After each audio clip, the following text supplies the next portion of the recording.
I'd like to call this special meeting of the Board of Education to order. The next Board of Education meeting is on Tuesday, May 14th at 7:30 p.m. in the board meeting room. Okay. Before we begin, it is with deep sadness that I share the news that Darien High School freshman Ben Jacobson passed away peacefully Sunday morning as a result of prolonged medical complications. Mrs. Dunn has shared the following words about Ben. Ben was beloved by friends, teachers, nursing staff, and paraeducators, and all were touched by his smile, his hugs, and his gentle, kind, and loving heart. Our thoughts and prayers continue to be with Ben's parents, Aaron and Catherine, and his sister Chloe, a junior at Darien High School, who dearly love him and who are so proud of the impact Ben had on everyone whose lives he touched. We know you join us in the offering of your heartfelt condolences and deep sympathy to Ben's family at this time. Please join me in a moment of silence to honor the life of a remarkable young man.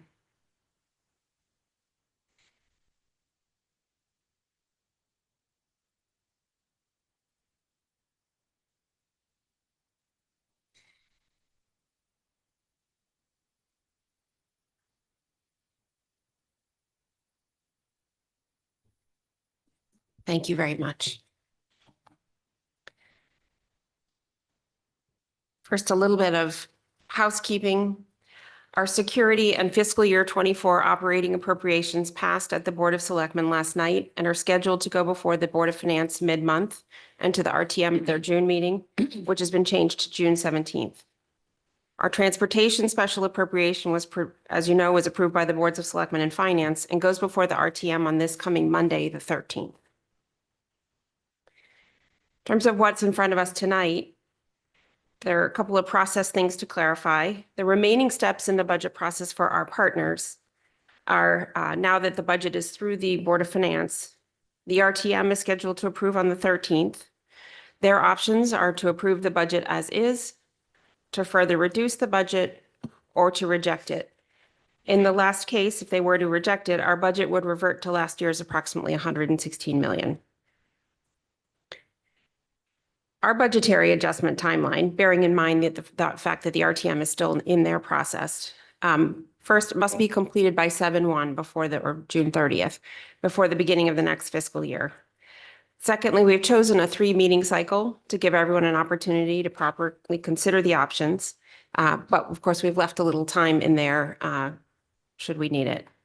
The plan is for presentation and questions tonight, further clarifications and additional questions on May 14th, with a vote on the 28th.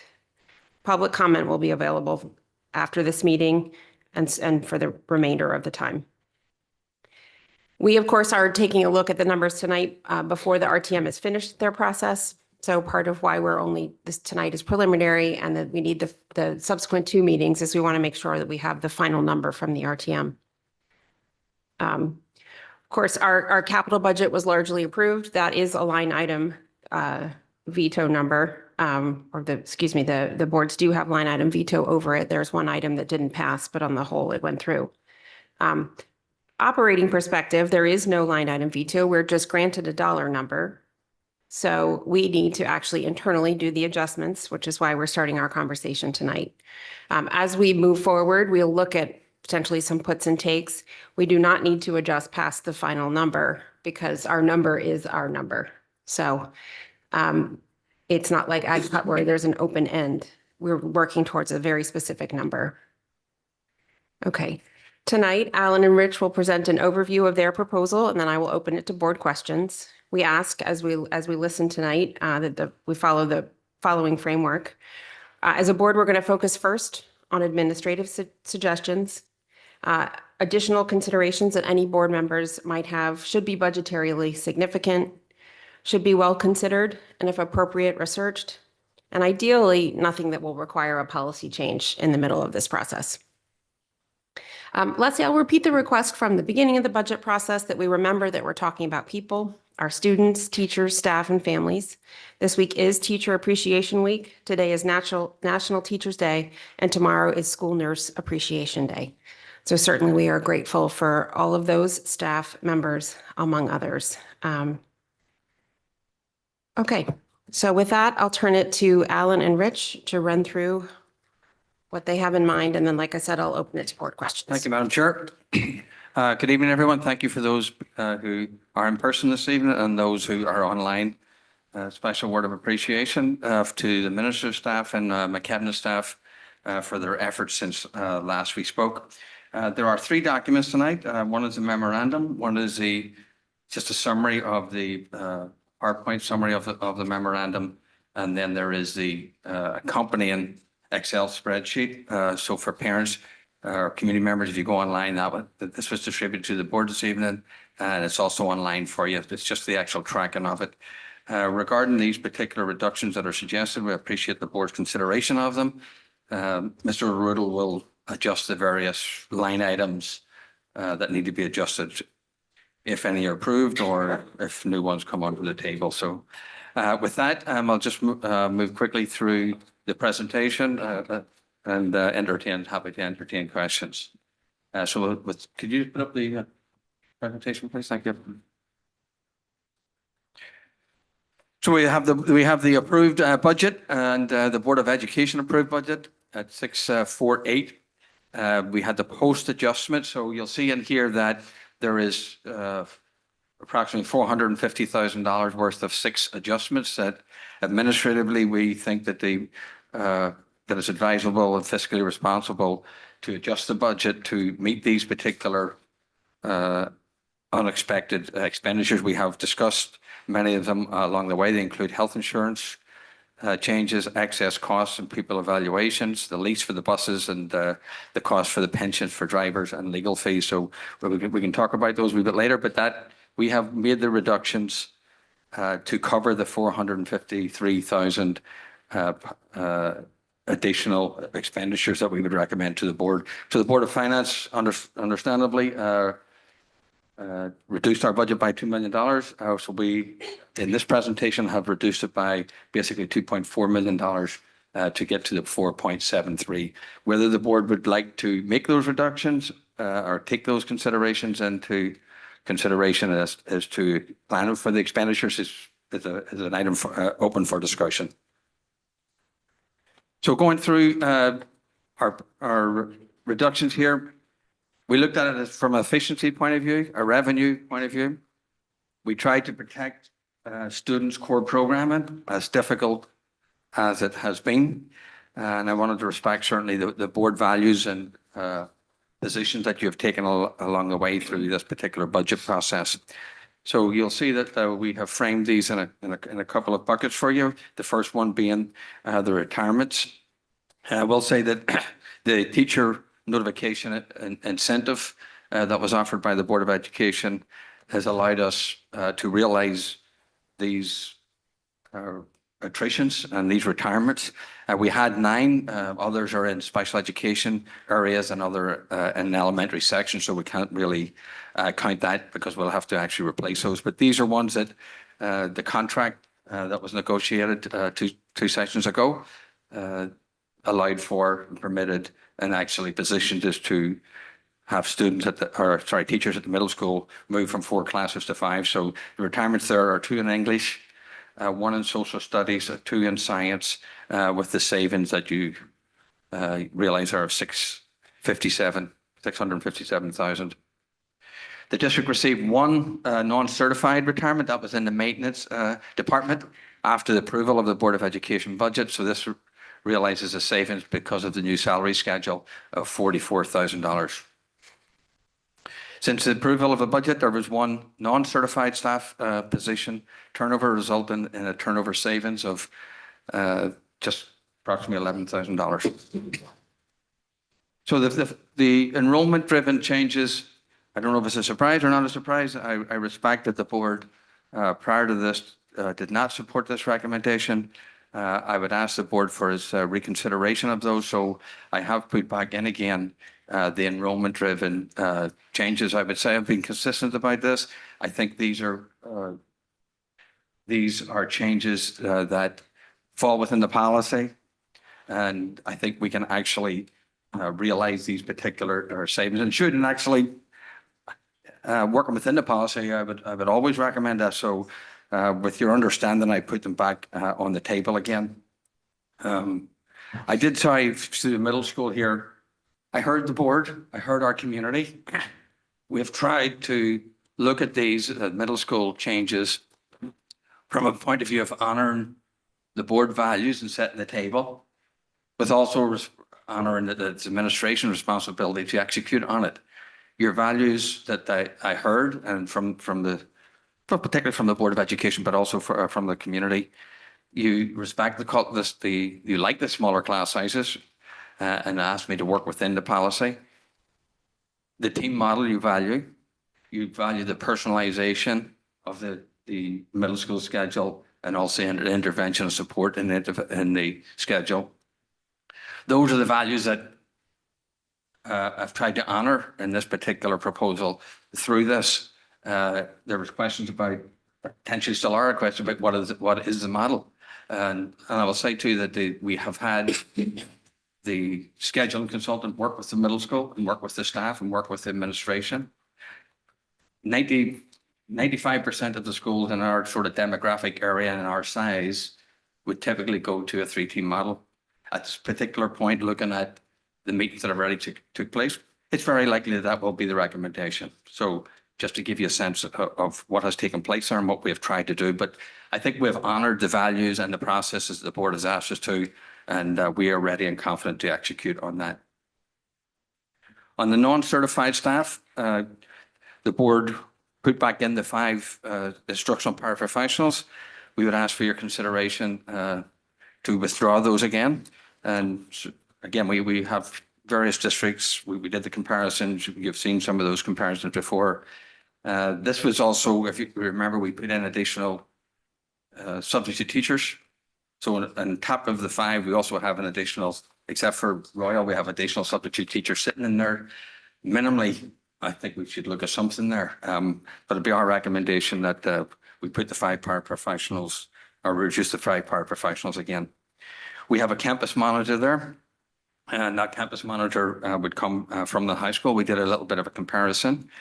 It's not ideal to give that up. There are different levels of security and supervision. This is primarily a sort of supervisory position.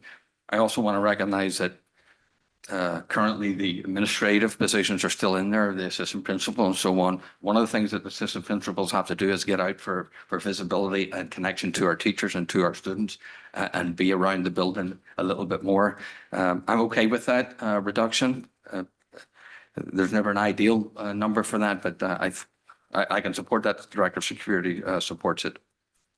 We then went to some insourcing. Can you go back and Oh, skip yes. over the art and music? Can you talk to that? Oh, sorry, I beg your pardon, sorry. Yes, the reduction of the art and music. This is, again, for the elementary. We are not changing any program or any amount of minutes for the art of the music. The general music and the PE are the same. The current art will be the same. We'll actually be expanding it to ELP. So through the scheduling and efficient scheduling, we believe we can realize that one. And again, the same for the general music teacher. There's no experiences that the children are going to experience differently. The insourcing, since the budget, we also have staff background checks, and through Marge's office. The state used to take a very long time around that, and we feel that we can go back to a process that was already in place and bring this back in-house, and they will turn it around quicker than the reason we went out is because there was too slow a process. That has quickened up. We feel as if we can bring that in-house. This is a wee bit for the technology that needs to be taken care of. So we have $22,000 saving for that because currently we outsource that. We had we're considering and recommending here actually the addition of a groundskeeper for those members of the board who maybe are new. This has come up in different times throughout the last couple of years, pretty consecutively. Even in this year's budget, it talks about it. It doesn't advocate for it because it just couldn't get there. So this talks about bringing in-house that one groundskeeper who, for these courtyards and for the size of Oxridge and so on and so forth, we have basically advocated for and been consistent in that particular line item. There is a line item called care of maintenance specifically. And we would be bringing it in, and that would replace the care of the grounds. One of the things we're going to experience is, so what are you not going to get? Well, we're going to have to lean on the staff itself, the custodial staff, maintenance staff, and the ground staff. Like when school gets up and running, at the start of school, we all like it to be nice, right? We like it to be nice all year round. I would be one who would do commentary about the state of the grounds, the flower beds and everything else that goes with it. This is something that will fall back on our staff a little bit more, because we're giving up the care of the grounds, essentially, the outsourcing of it. But we feel as if we can do that, and that realizes the savings of $68,000, or you see how it's delineated. The district speech and language pathologist, there's two here, the district speech and language pathologist and also the occupational therapy services. Grouped together, we felt, we heard the board that, can you go back and look at this one more time? So with Rich and Shirley, we went back to look at that with them. Let Shirley speak to this a little bit, but particularly for the SLPs that we have in-house, prior to this, some of the services that were being offered have prevented us to go down this road a wee bit. So it's a combination of the uniqueness of the services, a combination of the services. The occupational services, 5 occupational services, basically the $54,000 of additional transfers that have been made through the superintendent's adjustments have indicated that that line item would need to be, actually that line item would need to be adjusted if we don't take this, because we're experiencing a higher run rate there, and we have had to make adjustments in the budgets to actually accommodate that. So that is a realization of 97,000. That brings in 5 occupational therapists, and again 2 SLPs. And Shirley, if you want to just speak to that real quickly, I'd be happy to do that. Thank you, Dr. Hadley. We made a commitment to the board earlier in the budget process that we would try to see if we could bring in more in-house services for speech and language therapists. We spoke about specialized speech language therapies that we need for many of our students. We've looked at the IEPs. We've also seen that there's going to be an increase in costs for not only the provision of outside contracted SLP services, but evaluations as well. Looked at our current IEPs for our students in our specialized programs, and we believe there would be a cost savings on one side, and most importantly on the other side, to have our providers in-house in Darien. So we can do that with the addition of 2 speech therapists with a cost saving. OTs, there's been a very large turnover. Some of you may know that this year from contracted service providers, especially with our OTs. Many families have reached out to us also to ask if it's possible to look for in-house OTs for stability of services. Their prices have significantly gone up in terms of contracted providers, some of the providers, as have their evaluations. So again, the cost savings to bring in OTs would do 2 things. One, it would be a savings in our cost as well as continuity of providers.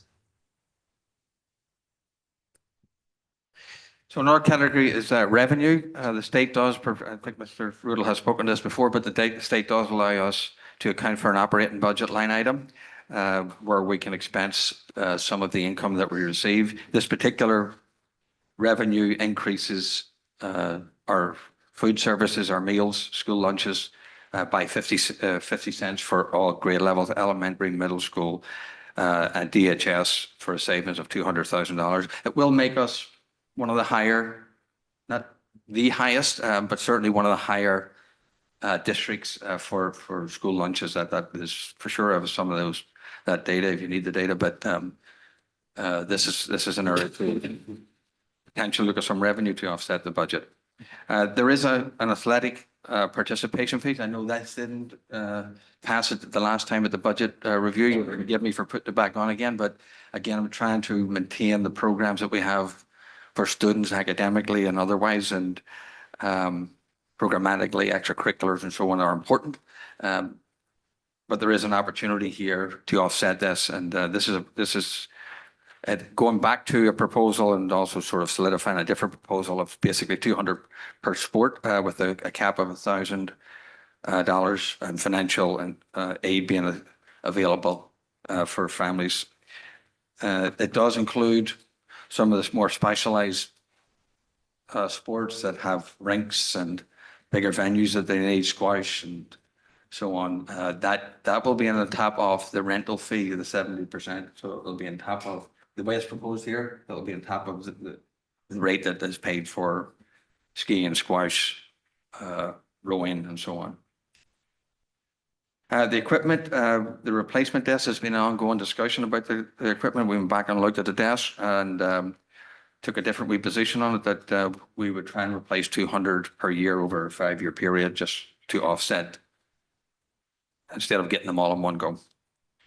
Administrative laptops will defer the replacement of about 30 laptops. And that gets us to the 2.45 million. So if I look over at the budgetary increases, again, these are the ones that census changes, transportation model, transportation parking, legal fees, pupil evaluations, and the excess cost. So the excess cost would be going from 75% we're suggesting to 70%. This year's budget was 70, and as you know, it goes down to 66. There's at least 3 other districts that we're aware of that have reduced their excess costs for next year, given what has happened at the state. So either the state funding has to go up, or the special education bucket that's being required has to go down, and neither seems like a likely proposition. So administratively, we're recommending that we actually do cover the 453. I don't want to start the year with a deficit because that would be the September projection. And we'll have this ongoing discussion all year long. The discussion we've had in the last month or two, you're going to start it from the start of the year. And it's going to be an ongoing issue from the outset. I would recommend and fiscally recommend that we don't do that. But with that, that's the presentation of the 2,453,000 that we need. Okay. Thank you, Alan. Before I open it up to for questions, I've heard from, I've spoken to all of the board members and have heard that from everyone that we'd also like to see what an administrative efficiency would look like. So would you please come back with a recommendation on the 14th for some sort of administrative efficiency? May I comment on that? You may. So just a couple of questions that would be helpful perhaps to me. Well, I'll say one thing about the administration, right? We tried to make this neutral for the administration, right? We increased to, we reduced to. There is a bit of a loss there in the word language. Just I've been very upfront about that the whole way along. It's one that I would, if I had, like, if all things being equal, that's a reduction that I would not make. So we've come back with a recommendation to you that doesn't touch administration. Not because it doesn't touch administration, because I'll just have one opportunity to share it with you. I think you're doing the wrong thing if you do that. The amount of work that people expect in this district, and understandably expect, the services that people expect firsthand from parents to board members to the community at large, you will do, in my opinion, I'll say it once, irreparable damage to this district if you do that. Long after I'm gone, long after my cabinet's gone.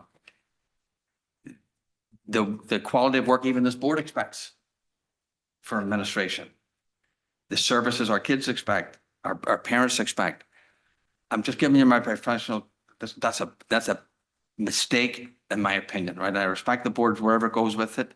But we got down to this. My question would be, why would we not, and we'll have the opportunity to go through it, why did we not take some of these and keep the structure that you have that will serve you and the kids along the way? Why would we change it from some of this to reducing it from the administration? I would also ask for a wee bit of guidance then in terms of like how much would you, like, how much of reduction do you want to even come back to? What's the scope of it? Because reducing administrator might sound like as if we're reducing. So I don't want to reduce somebody just for the optic of it. Let's not do that if that's the case. I don't think that is the case. I hope it's not the case. But reducing administrator may not result in the amount of savings that you think it might result in. And I just don't know why you would do it over some of these things, but that'll be an ongoing discussion. I would ask for your consideration on that, but I would like a wee bit of guidance in like, what is the scope we're talking about in terms of this particular presentation? Like, what would you not be doing potentially, or is there a scope you want me to come back with? I would say to you, we still have a program in place that serves our district very well moving forward, the current proposal that we have on the table.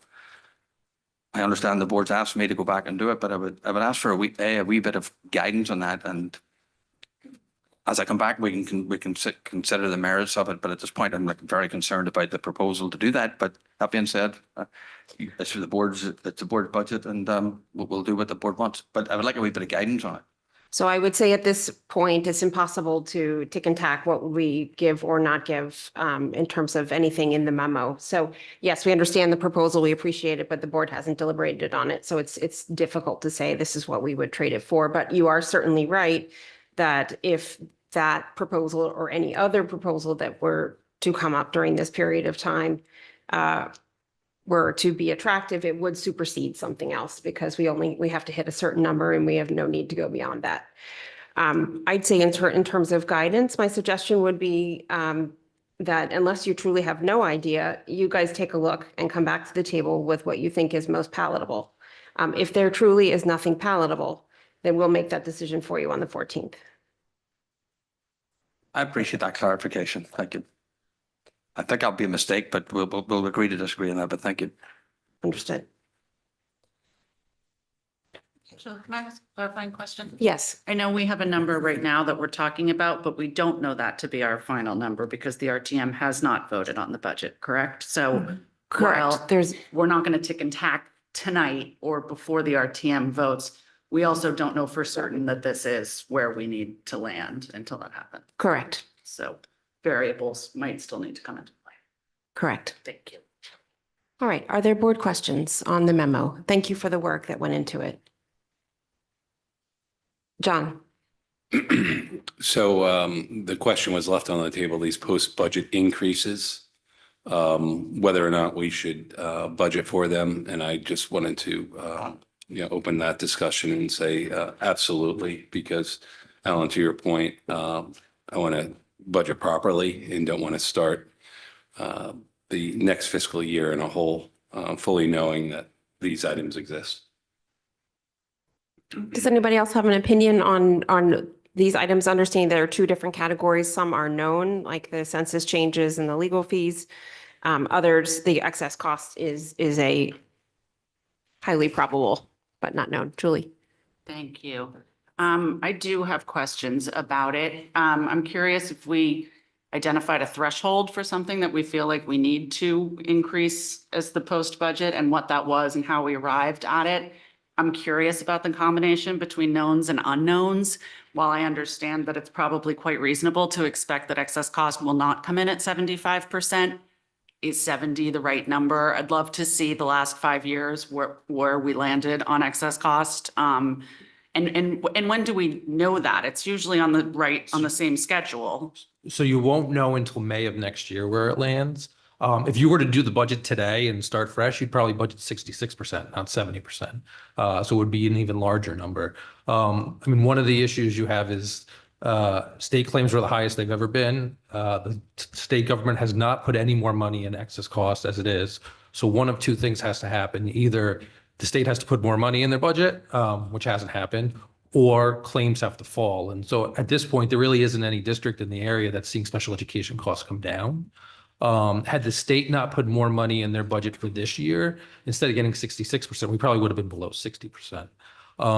So 70 is probably still aggressive, but it will also depend on what you spend, right? And so if you have changes in tuition, whether positive or negative, or contracted services, positive or negative, whatever it might be, while the rate might be lower, you might still hit your number because it depends on what you spend. So that's why we chose 70. For the other items like census changes, we do build into the budget like a variable, assuming certain things will change. So we not only hit that variable, we exceeded it by 4. And so what that means is you had individuals who left the district who either had no insurance, or let's say they had single insurance or E+1 insurance, and they were replaced by somebody who either took insurance or they took family insurance. And so you already have a built-in delta of individuals who have changed. For next year. For next year already. For the transportation model, the decision was to move to a 401A. So when you go to a 401A, there is an increased cost in the first year, but there's long-term savings. And so that reflects the increased cost for the first year. The lease to park the vehicle, so that is the number that was quoted to us by the Fitch Academy, by the Nielsen's. Pupil evaluations, we did have a transfer earlier this year, and we've seen not only the quantity of students needing outside evaluations grow, but the price grow. And so even with the $75,000 increase, it's still less than the number you spent this year. And the reason we chose to make it less than the number you spent this year, as Shirley mentioned in previous meetings, part of those evaluations that we had, it was because we had shortages in psychologists. So we're assuming we're not going to have shortages in psychologists, but it doesn't necessarily mean that will happen. And then in terms of legal fees, the costs that were billed by Shipman and Goodwin isn't staying flat. I mean, we're getting rate increases from Shipman and Goodwin. So the dollar amount there is based on rate increases from Shipman. We don't expect to hit this year's level of legal fees because you're not going to have a certified contract to negotiate. So you're not going to have a teacher contract or an administrator contract, but you still have things, whether it's Title IX investigations or workers' comp investigations or policy issues to go over. And so the number that was originally set by the board, the district has never spent that little on legal fees, at least in the last 15 years. Can I just ask one follow-up to that? Sure. Thank you, Rich. Pupil evaluations, if we feel the need to increase that by another 75,000, then wouldn't there be resources that we would expect need to go with that? If we're going to be evaluating, then potentially identifying more students with need. It feels funny to add another large sum for evaluations and not be adding resources to serve those students. The pupil evaluations is the increase in cost of the outside contracted evaluations because the cost I had mentioned have doubled in the last few years. That's what it is. Okay, sorry, I lost track of that from our earlier budget discussions. Thank you. So Rich, on this topic of known and unknown, do we have the bus contract back? And do we know if there's anything, are there any adjustments coming? So it's not signed. Our attorneys are going back and forth, but we don't expect any adjustments. Okay. Katie? Thank you. To follow up on Julie's question, Rich, you did just say that the quantity of evaluations needed are rising in addition to the cost. So Shirley, can you speak a little bit to that? I absolutely understand that the cost of IEs has grown quite a bit. But I feel that it has been a trend that we've been talking about over the past couple of years, and certainly within this budget, about the rising identification rates. So evaluations are one thing, the testing of students to see if they qualify for special education services. But when those evaluations do yield results that say students need direct services, who's providing them? What capacity are we at? And if we already have evaluations in the budget, and now in May, post a long budget season, we think that we need even more, how do we not need more staffing? Because my recollection is that this proposed budget did not add any additional special education staff. And I think I recall speaking about that earlier in the budget cycle also. We're able to service and provide services in the groups that we have. We have increased, we have 4 psychologists in the high school now, we have 3 in the middle school, we have 1 over at Fitch, and we're able to, in our groups and our delivery of services, support all students. That's why we didn't ask for an increase that. We've also asked for an increase in speech language pathologists that we now have in the high school. So over the last 2 years, our increases in staffing have made it available to provide the services for the increase in students that we have. If you look at a trajectory of what will go to what percentage next year, if it changes, we look at how many students age out of services and how many students come in. We may come in next year for 25, 26 saying we need more, but we're able and confident we have the providers and the teachers to support our current IEP and what we believe we might have for 24, 25. The evaluation is really not just the cost of doubling, but many of them consistent, I know Dr. Dad has spoken to this also, is the increase in mental health needs of our students.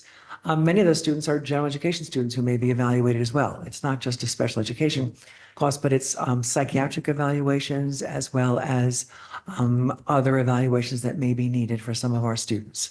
So I think if you look at those increase in evaluations, we're confident we have the staff to address that with the additional supports you've given us over the years. That said, when we look at our budget for 25, 26, we may be having a different conversation. Okay, thank you. All right. Anyone else on this topic? Okay. How about the retirements and resignations? Any questions on that topic? Thank you to the board because this was helpful to receive. This incentive was helpful. Good. Yes. And Alan, please direct if this should be timed into a different section. I wanted to ask about the specifics of the subject matters that are not being replaced and how that will impact the middle school. So if we want to talk about that now, or we want to talk about it with the additional cuts, but that's where my question lies. I can rephrase it since that wasn't so clear. I'd like to discuss how the resignations of the specific subjects that we received that won't be replaced, how that will essentially work logistically. What will the schedule look like? I believe that what came in is a bit different than what you had recommended. I think that you had recommended essentially like almost like a team elimination, one from each subject. So because we have a couple in the same subject, how do we think about the practical application of scheduling? So do you want to take the first one by itself or sort of a combination of these? Combination. Right, so we'll take the combination of it, right? So we're actually taking, the retirements, the incentive, and the FTEs. Then from there, they're going to go from 4 to 5. So that's probably about 0.8 of a particular position. Those 0.5 or those 0.2s are going to add up to where these teachers in these particular disciplines. These are the middle school positions. The 2 English, the 1 social studies, and the 2 science. The actual reduction for enrollment is a separate thing, which is over the page now. We will still have interventions, right? But you're going to have more teachers. You're basically going to have eight more teachers who are teaching 5 classes instead of the 4 classes. But I am taking both explicitly, right? So it could be that you said, "No, I'm not going to take the enrollment." I just don't know why you wouldn't take the enrollment but that's a different discussion. Could we still do it with the exception of the mathematics and Spanish? Yes, we could do it still with this, but I don't know why you wouldn't take the incentive early retirement, do the increase from the 4 to 5 the way the budget said to do that, and take that saving as well. So then the enrollment driven changes, which is the Spanish, the mathematics at the middle school, we would need those 2, right? So to actually round out a sort of team if we were doing the team. So every time a teacher leaves through attrition, 4 people will pick up a 5th class. And so with the English, you're having 8 teachers who will pick up a 5th class. And with social studies, you're having 4 people who will take up a 5th class. So obviously you can't make everybody teach 5 unless it's through attrition. But if you were to like wave a magic wand and you can make everybody teach 5, it would be 3 teachers per core subject area. So 3 English, 3 science, 3 social studies, 3 math. And so with this, you would end up having 1 more, essentially 4 people in English not teaching 5, and then 4 people in science not teaching 5, and then you'd have double that for social studies, and then math, you don't have that yet. So sorry, can I just follow up over on this topic? So with that sort of layout, the way you said, Rich, about kind of like how it translates into the model and the schedules, I'm curious about I'm curious about where the gaps would be in the scheduling. And you had mentioned, Alan, that it looks like it would move to a 3-team model. And I am assuming that you mean across all 3 grade levels. 3 by So 3, essentially yes. there would be Yep, 9 yes. teams, 3 for Yep. each grade level. And I remember when you came to the middle school and you spoke about potential changes about that. And you had said that that the teams would be a bit bigger, that there would be floating teams.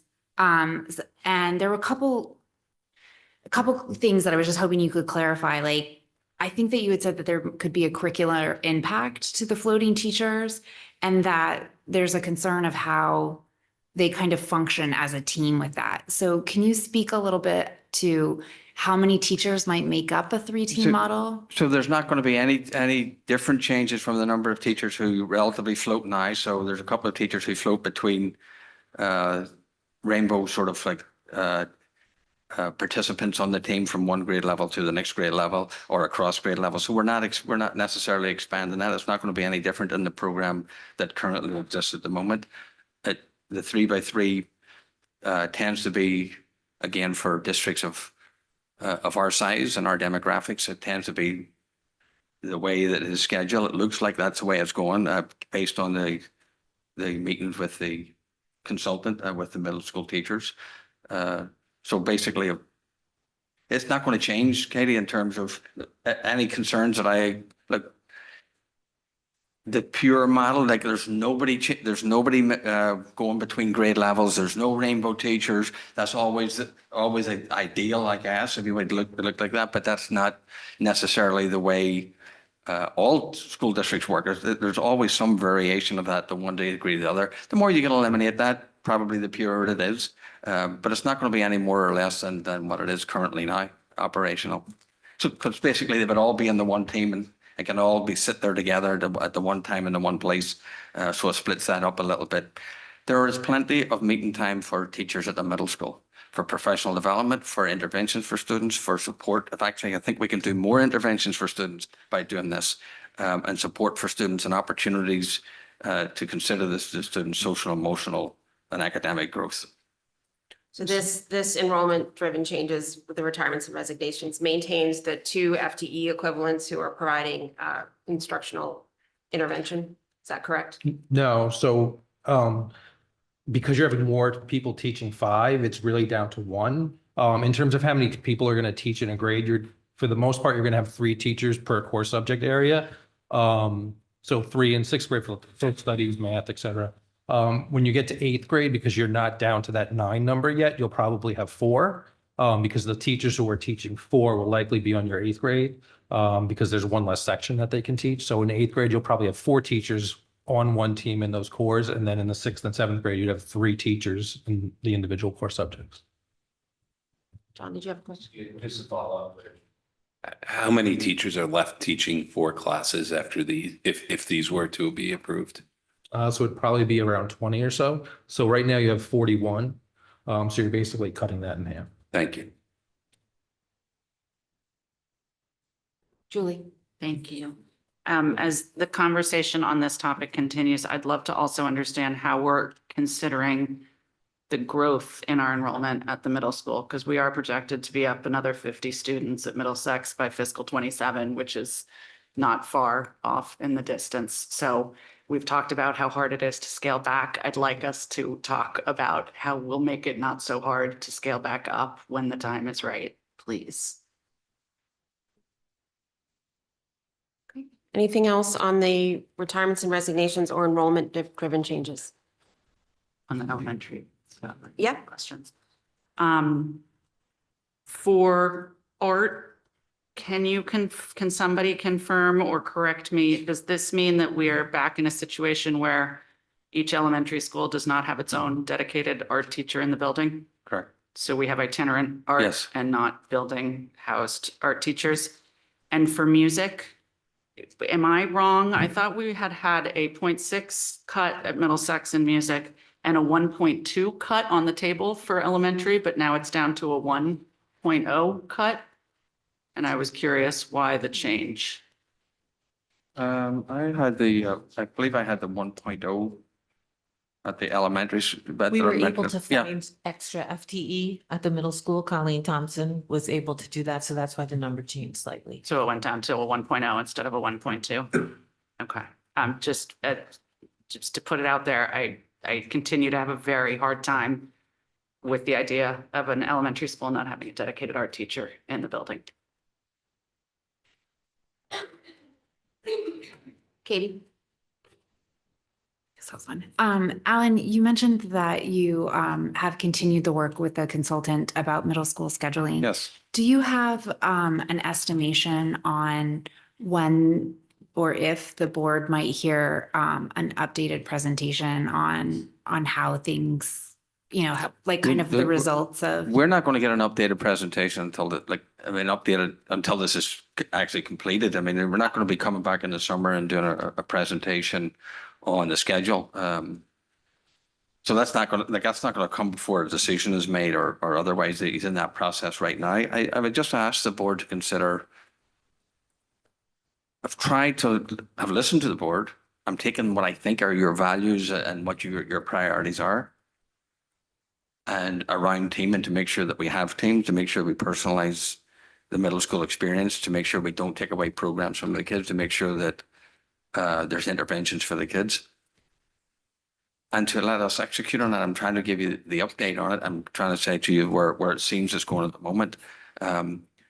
Honestly, like, your job is to put the parameters around it, set with the values, and mine is to work within the policy and those values. And that's what I'm trying to do, to execute on that. And I'm confident with the staffing, the enrollment, the schedule that we'll do, that we'll be able to execute on that.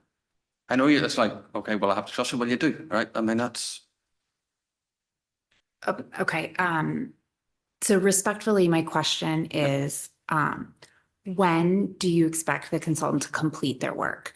And I understand that it likely is not going to be before we finish these budget decisions and voting, but I am asking if we might hear an update from the consultant about their recommendations ahead of the next school year.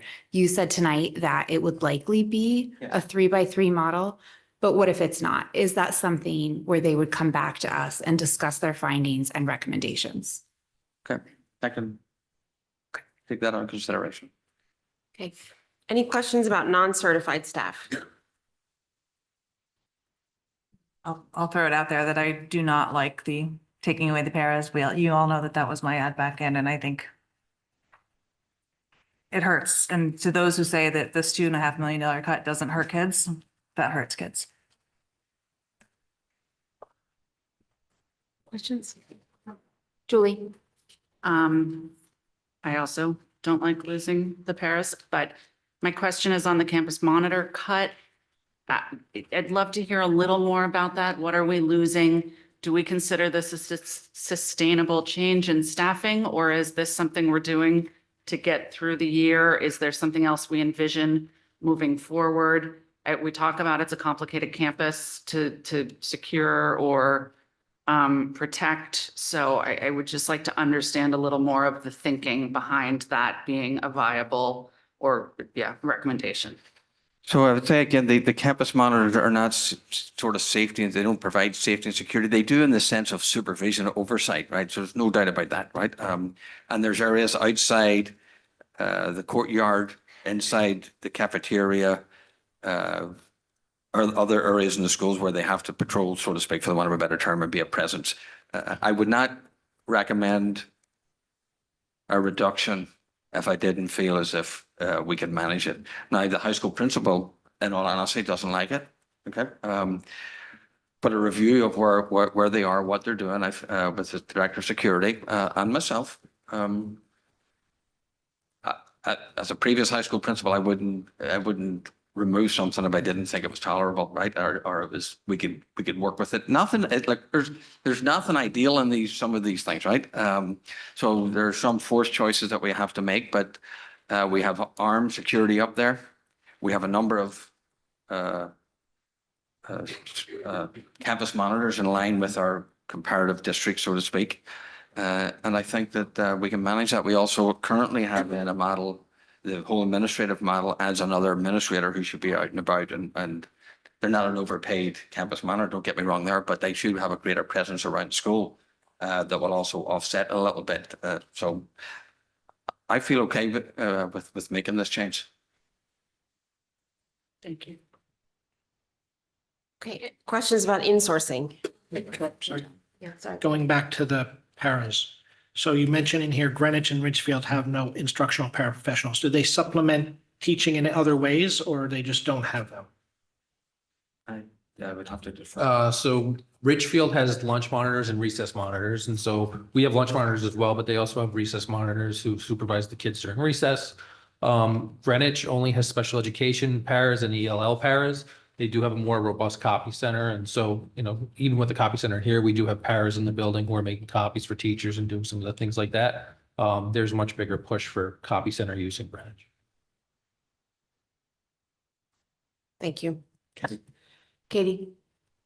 Thank you. I have a comment on the instructional aides as well. I'm not supportive of this cut. I continue not to be. I think that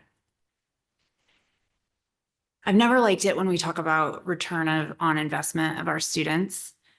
However, in terms of the budget, these staff members, the return that we get for the cost of the line item in the budget is always going to outweigh.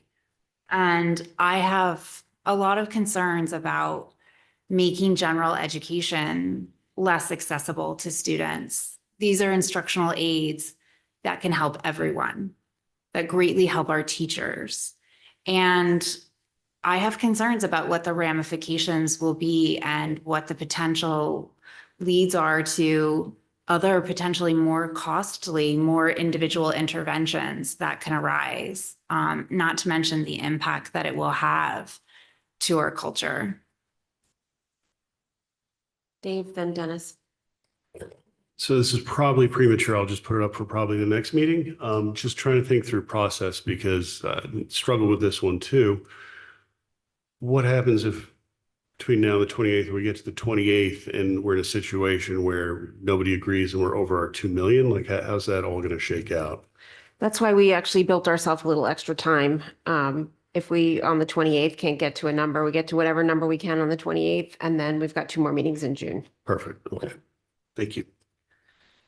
I had pretty much the same question, but maybe phrased in a different way is I'm hearing my fellow board members saying they're not comfortable with roughly $800,000 of cuts and we need to come up with $2.5 million. So I'm not sure how we're going to pencil that. I think this whole month plus is going to be uncomfortable. I don't think there's a way around that. I think we're going to have to make difficult choices and how we're going to do that is going to be difficult and strenuous but I think we're going to have to we have to make these cuts. We have no alternative. We can't just say, I don't want to, I don't like. We have to make it. Greg, then Julie? Yeah, I'm just touching on what Dennis was just alluding to. I mean, I do think we did raise, I guess I raised maybe 3 months ago now, the idea of the admin cuts. So we have had a lot of time to think about that. It's been 3 months. It hasn't been 2 weeks or however long it was at that time when we were rushed. There's been a lot of time to think about that. And I know that's something that I was strongly encouraged. I thought that I would be supportive of that. And I continue to be supportive of that in the context of what we're looking at. Thank you. Julie? Thank you. I just wanted to weigh in on what Dennis was touching on. Because you're right, we're going to have to do this. And there are a number of things that I'm going to tell you I don't like, and I'm going to have to do them because that's the position we've been put in, because this is a large cut and it's going to hurt. And we're going to have to give on things that we're not comfortable giving on. Yeah, I think just to build on that, I think it's a very different mindset than where we were when we voted February 8th or whatever that was. These are cuts, these are numbers that we are being forced upon us. And we likely will not, in my opinion, we're not going to do what's best for the district because of a decisive decision that is being forced on us. It doesn't feel good. John? I would add that we should probably figure out a way in the next fiscal year that we find ways that we don't find ourselves facing $2.5 million in cuts. Because it is uncomfortable when it's at about. Okay. Questions about insourcing? Shirley, can I, the SLP insourcing, how many, we will still have contracted out, how many will we still have in the contract? It depends on who we can hire for those two additional, which services, what specializations they'll have. So I can come back once I have a better idea of the candidates. And are you confident that we can hire these in-house people, that they will be? I'm confident of the two speech and language pathologists. Okay. The OTs, I'll have to see. I know two already two that I believe are available. I don't know. So we know we've put in for 5. We currently have 7. So I'm leaving a couple contracted in there. We're hoping we can get to 5. If not, I'll come back to the board. What happens if this goes through and we can't get to 5? I have to contract. Okay. So then that messes up our budget. Okay. So if that were to happen, we would end up bringing a transfer to the board to take the money out of salaries and benefits into the contracted account, and you would still obviously have that differential, which is the savings. It is for the OTs, it is a model, that's pretty widespread across curriculum. Rich, on the, forgive me for not calling it out in advance, but on their SLPs, it doesn't have defined benefit or defined contribution. The SLPs are in the teachers union, so they're a part of TRB. Okay. The OTs would be a part of a 401A. Got it. And then the groundskeepers defined benefit because that's also part of a union. That's part of the union, correct? Got it. Katie. Shirley, can you confirm that the SLPs and the OTs would be trained at the same level of the providers that we're currently contracting with? So the SLPs will be trained, the way all our SLPs are trained within district. So we're confident that the OTs will have to contract just for initial training. We'll probably use our same contracted source of the 2 that I'm holding on to. So I've heard a fair amount about prompt training with SLPs. Is that something that you would expect these incoming SLPs to Yes. have? And the majority of our SLPs currently are prompt trained. Thank you. Julie. Thank you. This is kind of hard to ask, and I don't know if we can answer it right now, but it sounds like the reason that this might work now and hasn't been an option to us previously is kind of the magic of what supports we need to provide presently and in how much of it, the mass, so that it now makes sense to bring providers in-house. Am I understanding that part correctly? Well, for OTs, it's something we've looked at every year in terms of feasibility and availability of OTs also. I think the reason now we realize is because there's been such turnover with our contracted services that really propelled us to want to bring it in-house. Okay. So that's It's an not that OTs. it becomes less expensive now because we have to provide so much that it's more efficient to have it provided in-house. No, but Okay. there will be a savings, as Rich indicated there. There is a Right. savings of that. Okay, so my question then becomes, if we're struggling to find individuals with all of the right certifications or abilities, at what point do we then start taking away the savings that we're now realizing by bringing these in-house, and how tricky does that become? How nebulous is that, I guess? And it's a pretty big question. No, it's probably me not too. understanding it. I'm sure you're doing a really good job, Judy. But if you can Well, I think if the volume of need goes down, how do you adjust the staffing mix? Well, if the volume of need goes down, which that's one way, or if what we're able to find to provide, we can't achieve the level that we need to achieve, what kind of combination of contracted versus in-house then becomes less of a good decision for us?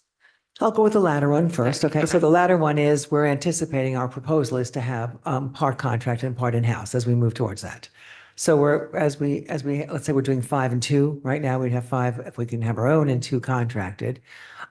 We'll look, I think, if we can move into fully contracted based on our student need, we'll do that. If for some reason it does go down, we'll use less contracted. So I think if that answers it. Thank you. So just building on this, and I know Dennis, we didn't do this for a number of years also because we were worried about retention, because there was a lot of turnover with in-house too. So has anything changed in the labor market? Well, we've never had in-house OT. Never at all? No, I mean, not in the 9 years we've been here. Okay, We've worked with, we haven't in 9 years. and that's just my poor recollection. Okay, Dennis. Yeah, I just have a general question, I think, on insourcing and, again, for me, we've brought in a busing, now we're talking about bringing in OT, we're talking about doing background checks. At what point do our outsourcing not be, I don't understand why outsourcing is much more expensive than bringing it in-house. I think in-house is, we have to manage it, we have to pay for benefits. There's a lot of, I'm thinking unknown costs that we're not capturing here.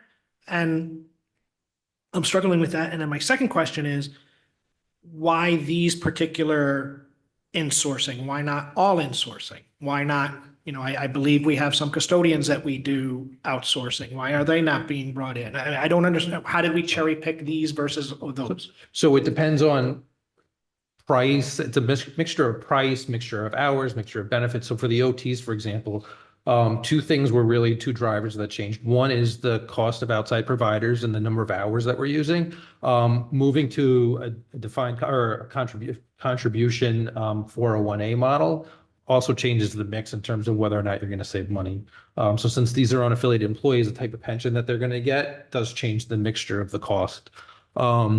For custodians, if we were to bring in like full-time district custodians at the high school, you would need 6, right? So even with the new salary schedule, it's $600,000 versus a $300,000 contract, right? So the math doesn't work. I mean, certainly you could look at bringing part-timers in, and the math could potentially work. For SLPs, I think one of the things that changed besides price is I think having ELP in Oxbridge also made a difference, because one of the things with contractors that you can do is you don't need a full 1,200 hours in a year, right? So if a full-time SLP is 1,200 hours in the district, ideally you need that person maybe all at Oxbridge. Whereas if you hire a contractor, maybe you're having somebody to do 50 hours at high school, another person from the agencies do 100 hours here and 200 hours there, and it might piece together a person, but you can't piece together that person as your own district employee because you can't carve that person up 5 or 6 ways. So in some instances, it makes sense to contract out, like our food service operations. It made financial sense to contract out. In some instances, the market prices competitors out. And so that's what happened with the bus contract. They came in at a price that essentially priced them out of the market.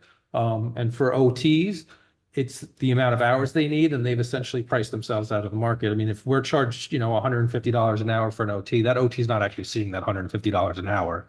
They're lucky if they're seeing half of that. And so we have the ability to offer competitive salary, competitive benefits, stability. If you're working for an agency, whether it's a custodian or an OT, you might be working on 5 or 6 different accounts and floating around all of Connecticut. Whereas if you're a district employee, you have a location, maybe you have one specific school.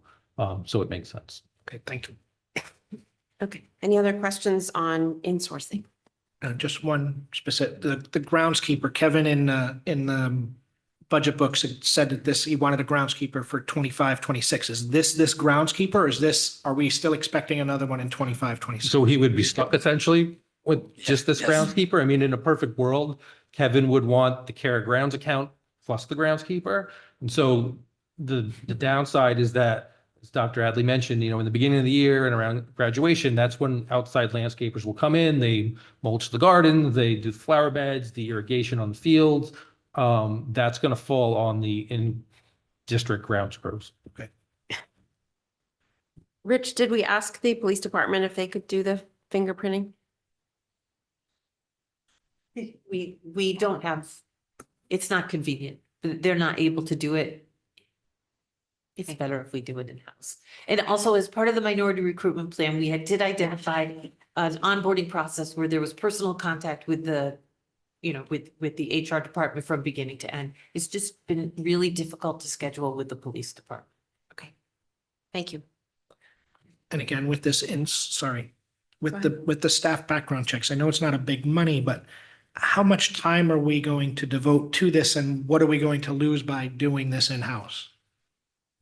It shouldn't take long. It's now a scanner, so you're not rubbing ink on anyone. So it should be, and it's all computerized, so it really shouldn't take much time. Okay. Okay. Questions on revenue? Dennis. So with the sports, why the thought of the 4, I believe it's 4 sports that already pay, to have them pay above and beyond that? Or is it just, I mean, is that what we feel is equitable? Is that every athlete pays $200 and we continue with families paying extra to support sports which are not housed at Darien campus?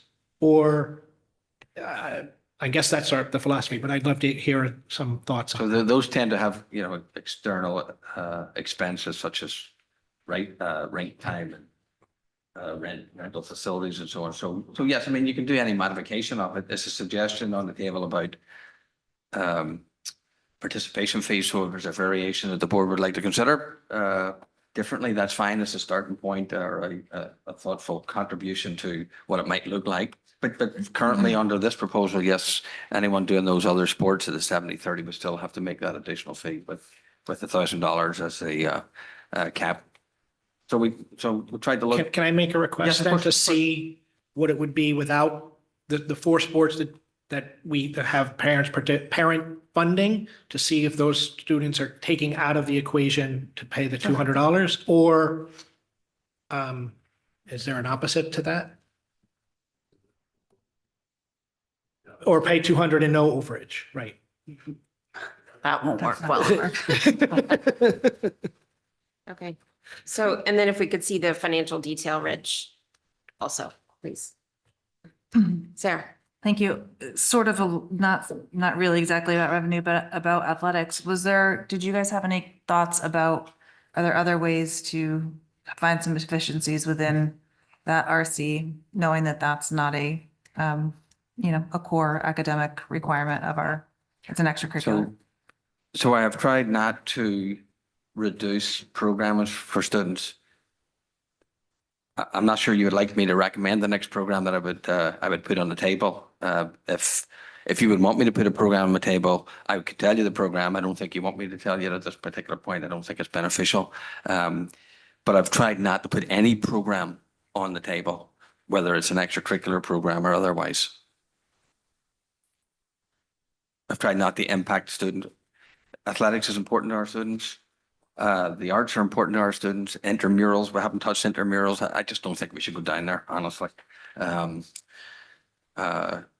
just don't think that's necessary if that's one of the questions. But we've just tried, Sarah, just not to impact a particular, for the want of a better term, a particular program, student program.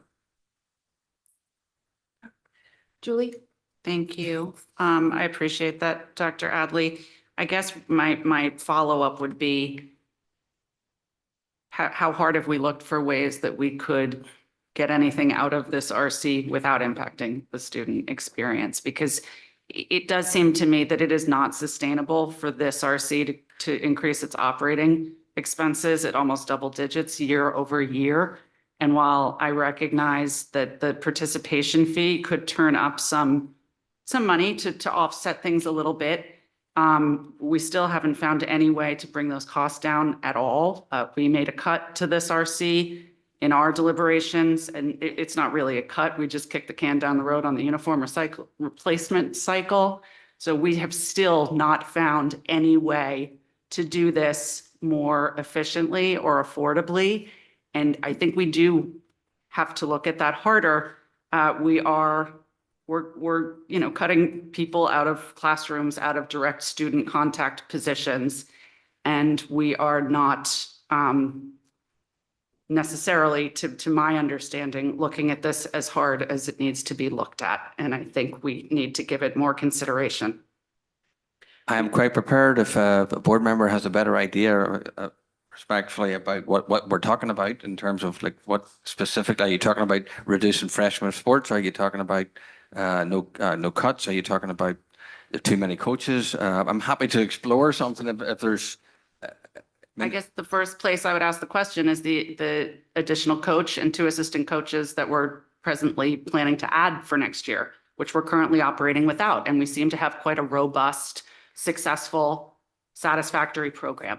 Yeah. And so I'd like to see if that's an option, or if those particular roles are too critically important to the program, then are there other similar that could be spared for the time being? Without going back and looking at them, I would just say that there are some other factors here. One, we have an inclusive sort of philosophy of including kids and keeping them connected and to some degree expanding some of the coverages for coaches.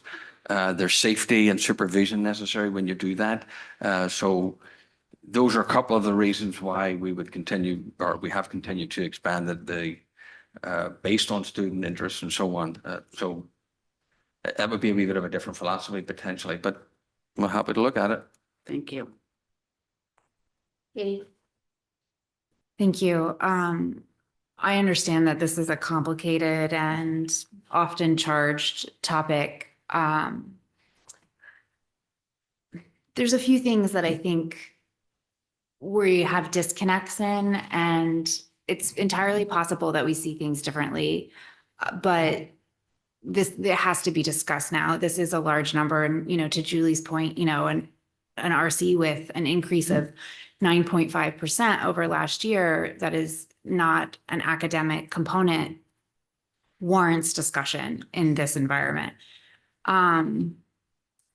I appreciate, Alan, very much your comments about trying not to reduce programming for student. I think it's very important for us to have this budget reflect our priorities. And what we put in this budget will become our priorities. Whether it's what we say or not, it will show it that way. I would argue that we already have impacts to our students in this proposal. Paraprofessionals impact our students. Teachers, larger class sizes impact our students. Participation fees work against an inclusive philosophy. There are teams at the high school that anyone can join.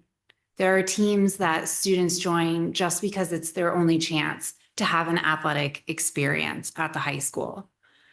Teams where students will never play varsity and are there for community. Introducing a $200 participation fee is a barrier. Whether it's a financial one or not, it is a barrier. And we need to acknowledge that. We can't shy away from that fact. Another concern that I have with it is I can't reconcile a one-size-fits-all player tax when the cost per athlete varies so widely by sport. It's very hard for me to understand how we will tax an athlete $200 for a sport that maybe only costs $400 per athlete to the district. And we will also tax an athlete $200 for a sport that costs the district $3,000 per athlete. Additionally, I think this conversation would be easier to have if we had had a more robust analysis of our athletic program. It's very hard to have this conversation when there are still a lot of discrepancies by sports. When we hear that certain teams, students are required to purchase all of their protective gear individually, and certain teams provide it. How do we begin a conversation about equity when it doesn't exist? So just to comment, just a little bit of perspective, I do agree, like it is a barrier. At some level, it could potentially be a barrier. As soon as you put something in there, potentially that is, and we wouldn't want to that to be the case, clearly. I would say though that this board a couple of times has done a deep dive into athletics. We had a whole retreat a couple of years ago on athletics, twice, 2 years in a row, essentially. We did the CIAC update on it. You may say, well, I didn't go anywhere, maybe, or we got something out of it or otherwise, but we have done it. It's not accurate to say we haven't. This board sat around and went through that process pretty thoroughly, I think. But this is the administration's way to start to put on the table a suggestion that does actually impact athletics, but it does impact our families. There's no doubt about that. I'm not disputing that. It does. Once you put something in place, I don't mean I'm necessarily against it though, but I get that point, a valid point. There's no doubt about that. I would not want to see students impacted by their coming on in freshman soccer or something, and just because of the costs that for some reason they don't show up, then they don't participate because of the money. I hope that wouldn't be the case. I couldn't exclude that being the case, but your point is noted and appropriate. This model, Rich, does include some financial aid, correct? Yes, over and above perhaps free and reduced lunch, but would you show us what you've built? Because Yep, so so obviously if somebody's on free lunch, it's free. If they're on reduced, they get a discount. And then we also, not just for this, but other things, if there's like an economic hardship that's presented, typically it's presented to the guidance counselor. The guidance counselor will recommend a certain scholarship.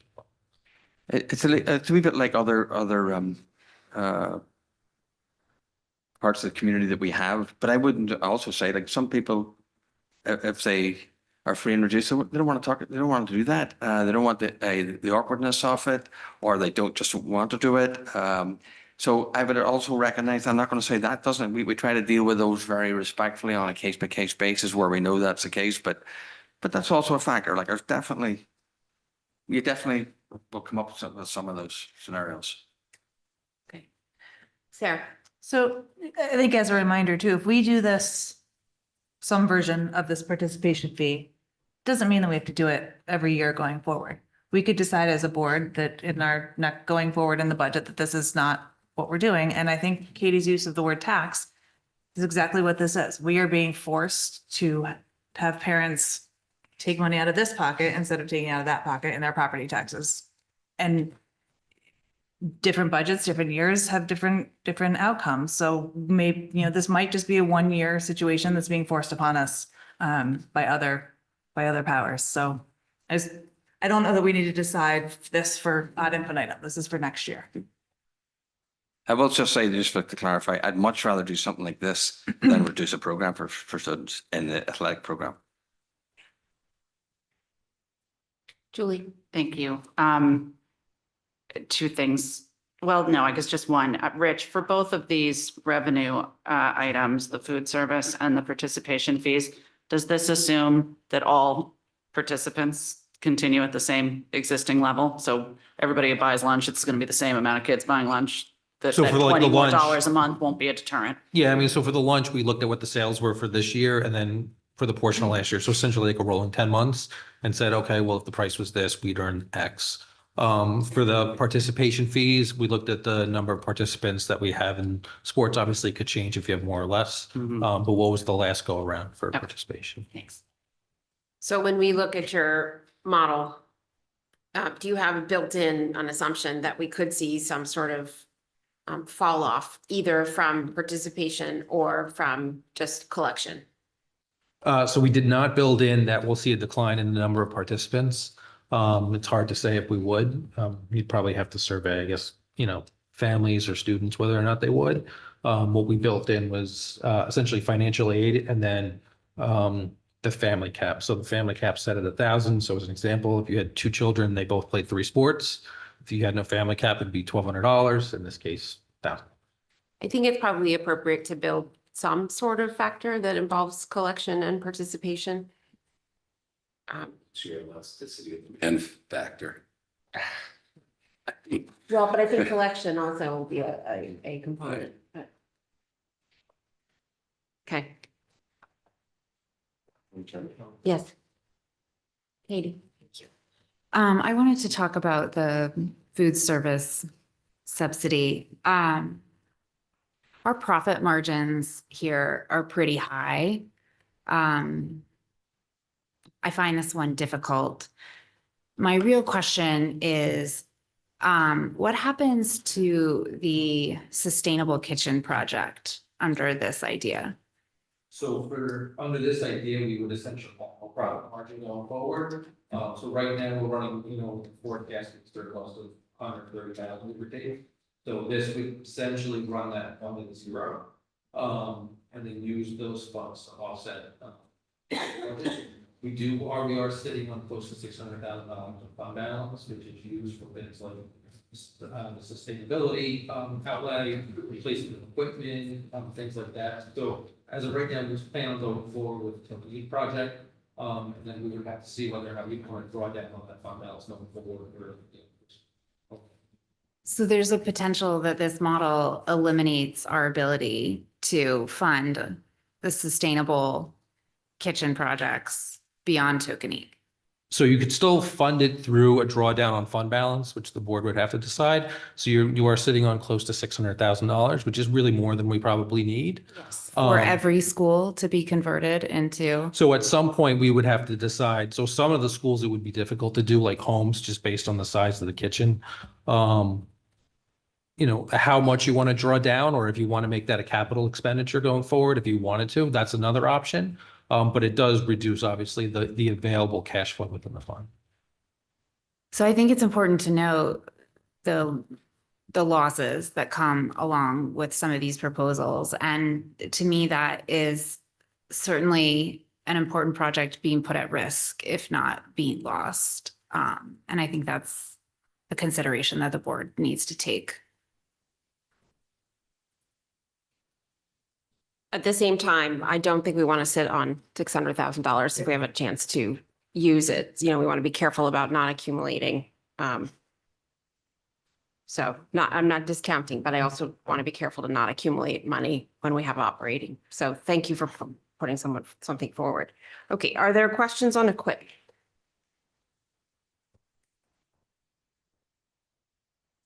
Just to confirm, I mean, none of this goes away, right? We'll need the desks eventually. We're going to replace the really terrible ones that we saw in the facilities tour first and then move down the line. Yep. And on the laptops So also you'll just see a those in the deferral. following year's budget. So not a cut, not a change, Right. just kicking the can. Okay.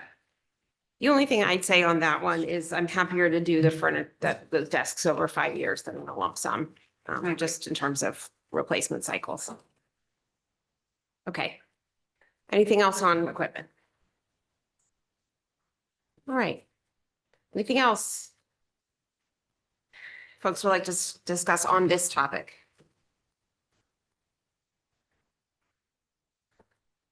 No, with that, I'll move, go ahead. Oh, can I just confirm, all right, that, and I know Katie asked me a respectful question, but the board is is the board asking me to come back and bring a presentation back by this consultant? Because honestly, that to me is like just unnecessary. Not right now. No, nothing to do with this budget. Okay, I just want to be clear about that. No, that was, yeah, and that was not my request. I simply was asking that were there to be a significant change to the middle school model, that there would be time for the board to discuss it. That was the spirit of my question. I recognize that. I would just say again, I don't think that's the board's purview to actually, you say to the administration, honor these principles of teams and so on and so forth. And that's what I go and execute on. I'm just being honest at the table that I don't think that's a board purview thing. That's Right, so to the point of discuss, we're not voting on the team model or what team model you put in place. But the board would like to be informed. Okay, that's fine. Okay, Julie. I just wanted to make sure that Dr. Adley felt like he got what he needed from us regarding our request to see something at the administrative level. The only thing I would say is, does administration go to my cabinet sitting here in front of me? Other members of administration other than department heads? I mean, is it globally you're talking administration, or is it you work it out? Well, I mean, personally, if pushed, I would say that the two administrators that were added to this current budget that don't currently exist in district would probably be the first place I would ask you to look and see and hear what you think about that. But I don't want to be suggesting that I know the right answer. I'm just saying that to me would seem the lowest hanging fruit at the moment. Well, we'd have to unwind then the whole plan, right? The whole special education plan gets unwind then. So, Yeah. but So I just want to know if it's globally or you're thinking. it's globally. administrative. It's Okay. globally. Yes, that's the answer. I'm sorry. Okay. With that, I'll move to public comment. Good evening. If anybody in person would like to participate in public comment, please come up to the podium and wait for the chair to recognize you. Please state your name and address for the record, and you will have up to 3 minutes to comment. Please note the time with the chair. Hi, Crystal Hill, co-chair of CDSP, 300 Brookside Road. CDSP and numerous MMS parents spoke in front of this board during the initial budget process and made clear our concerns regarding the loss of 6 teachers at MMS. We heard feedback from parents that removing 6 student-facing adults at a time when our students seem to be in need of more support, not less, was short-sighted. Additionally, parents strongly communicated that they were not in favor of any weakening of the team model at MMS. In the course of budget deliberations, many parents were never confident that there was a real feasible plan in place to remove 6 teachers and keep the team model intact. We remain skeptical that a 3-team model in 6th and 7th grade would really achieve the purpose of the current team model. So it's discouraging that here we are months later, and the new proposed budget modification would reduce not just 6 teachers originally proposed, but 8 in total. 7 as outlined in this modification, and the reduction of 1 music teacher that was passed in the original budget vote. While we appreciate that 5 of those 8 reductions will come via early retirements and not through the firing of current teachers, the fact that 8 less teachers will be at MMS still raises concerns over appropriate staffing levels and the viability of the team model going forward. Back in February, a majority of this board agreed with parents and added those MMS teaching positions back to the budget. So why are we now looking to remove even more teachers than was originally proposed? Additionally, our elementary parents argued that the loss of instructional aides and reduction of special teachers would negatively impact our youngest learners, and it will. Instructional aides are a vital support for our teachers in our elementary schools, and parents were resistant to the idea of having special teachers spread thin across multiple elementary schools without the opportunity to create unique communities at each of our schools. But again, here we are, months later, after a majority of the board also agreed with parents on those cuts, we're back with them on the top table for discussion. In conversations with parents about the proposed cuts, we heard repeatedly that parents preferred teachers on the ground over more administrators. But the one thing these suggested budget modifications don't touch is administration. There's not a single trim to the administrative budget in these modifications, and the budget included 2 brand new administrators at MMS and DHS. While we understand there are no good solutions when you have to remove nearly $2.5 million from a budget, it seems inflexible to insist on cuts that parents and the majority of this board already rejected while not even considering areas for possible additional budget modifications.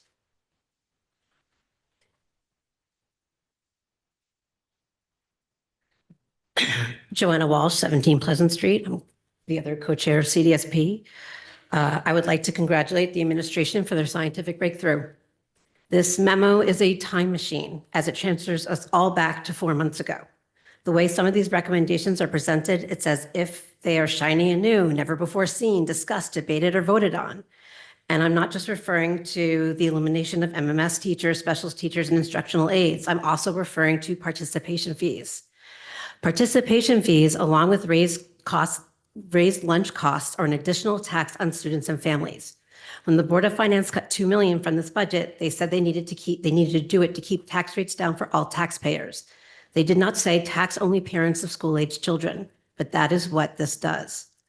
PTOs in this town already pay for an enormous amount of things that many would argue in a town like Darien should be paid for the Board of Education. Besides teacher appreciation things and celebrations, which are organized and paid for by each PTO, we also pay for field trips, the buses for field trips, enrichment programs like Mad Science to come to the school. We pay for authors to present to students in person. We pay for playground equipment. We pay for school supplies and school year startup costs.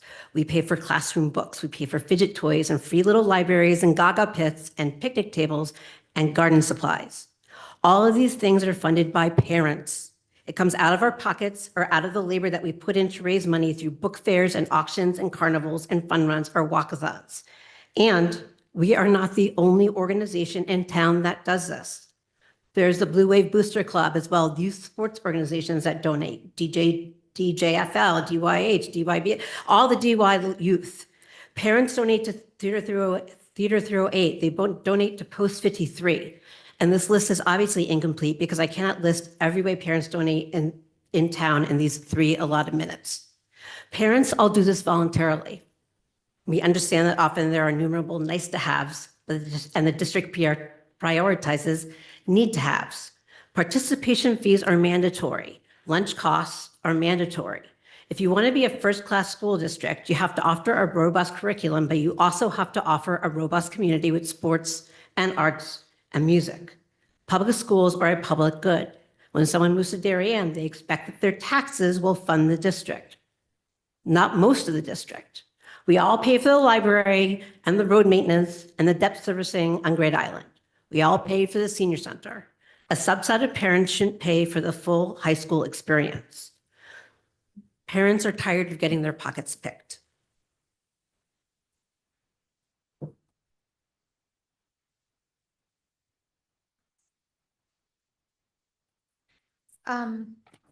Luz Elena Bueno or Elena Tendoven, whatever. 123 Hoyt Street. So the Board of Education is being forced to cut tons of people, mostly teachers. In the last 5 years, the nominal increase in the budget has all gone to increase in costs, like healthcare, transportation, whatever, you saw it all. Other things that are related to the inflationary environment that we're living in. At no point, this board has taken any excessive expenditures or even adding programs. We're struggling here not to cut programs. It's just being able to buy less with each dollar because, well, that is inflation. The Board of Finance doesn't seem to understand as they approve budgets below inflation levels. Like they consider we should suggest that teachers, they eat a little less. Given that the Board of Education is a creature of the state, not the municipality, and has to fulfill the duties required by the state, do we consider that at this point, the Board of Finance is interfering with the statutory responsibility of the Board of Education? And legal action against the Board of Finance becomes necessary. The Board of Finance has to give the Board of Education the money to fulfill the duties. But if they're not even giving the money to pay for the increases in healthcare insurance premiums, transportation, and security, and the flowers, which I guess we're going to ask the teachers to attend the flower beds, we have to cut 15 teachers of 15 in total personnel to cover cost. It seems to me that clearly the Board of Finance is not giving the money to fulfill the requirements. And the only option at this point may be legal. Thank you. Good evening. Sandy Savage, 22 Pleasant Street. I'm here tonight as co-president of the Darien Paraprofessional Instructional Aides and Campus Monitors Union. I just want to remind you, I appreciate everything you do. I'm sorry for the decisions you have to make. I feel bad for you. But I just want to remind you that this is what our instructional aides do every day. They're the ones that get our children off the buses, bring them to the playground, then they bring them into the classroom, they unpack their backpacks, they make sure that their lunches are unpacked, they're ready to start the day. They also cover the teacher when the teacher is trying to meet with small groups. They also cover when they're covering PPTs, when they are also covering for training sessions. They're the people that bring your kids to lunch, that watch them at recess, make sure that they can open their milk, open their yogurt containers. They're making sure that they're sitting with someone so that their lunch experience is fun. And then at the end of the day, they're the people that pack up those backpacks and make sure that everything gets in those backpacks to get home to you guys, and that they get on the correct bus or they get to the correct parent to get home. I also wanted to say that for the campus monitors, as you stated, it is a difficult building. The high school is huge. So, you know, they are there to do the traffic, make sure that people don't get hit as they're walking across the street, even the staff. They're awesome. They also have to make sure that the kids are where they're supposed to be. Like Dr. Adley said, they're in the cafeteria, they're at the welcome center checking to make sure no one's coming in that's not supposed to.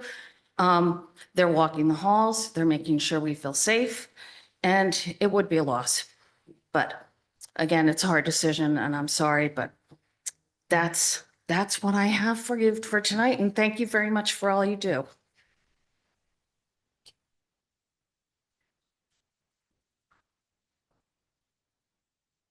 Hi, my name is Melanie DeLuca. I live at 133 Old Kings Highway in Wilton. Good evening, and thank you for a chance to speak with you. I am currently a DPS instructional paraprofessional at Tokenique School.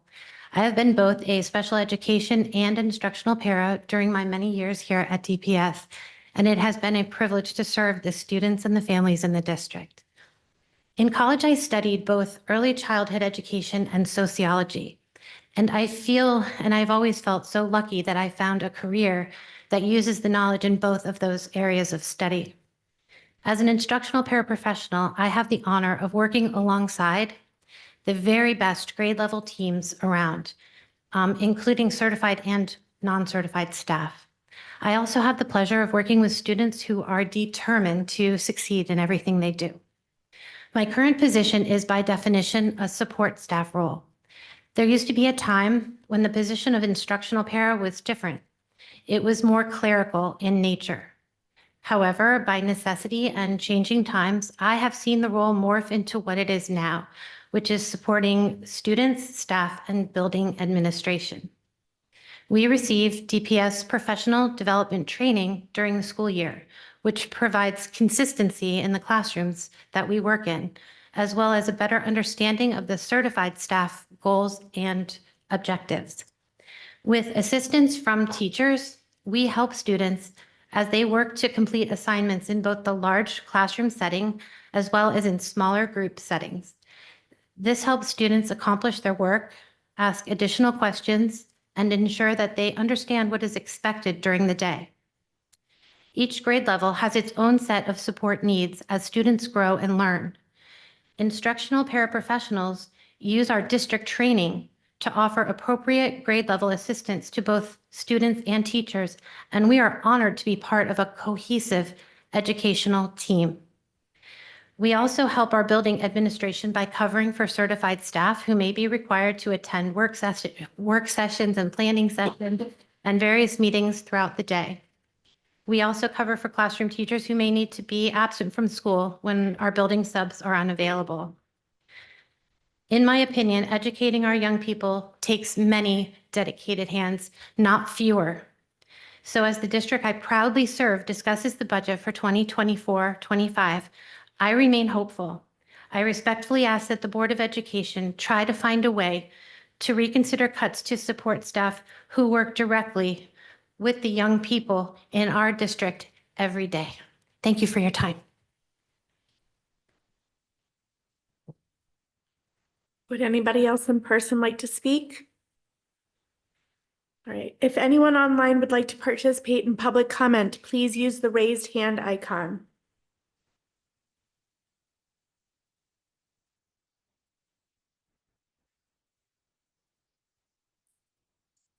We have no raised hands at this time. Okay, with that, I'll take a motion to adjourn and I'll thank everyone for their time. These conversations are challenging, but this is just the beginning. Julie, seconded by Dennis. All those in favor,